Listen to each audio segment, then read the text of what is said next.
Marketdən belə antrikot aldım. Bəlkə ləzzətli steak hazırlayaq. Mən demədiyim antrikot olmayı. Özüm evdə qanamda kəsib eləyəcəkdim də. Niyə gedib alırsan, pul verirsən bu qədər?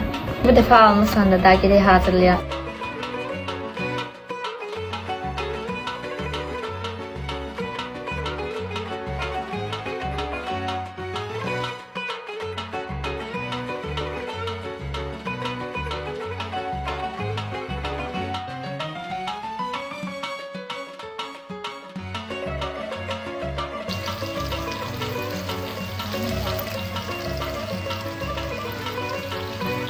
Ləzzətli steakimiz hazırdır. Bismillah eləyək, dadına baxaq. Həvada səbirsizlənir burada.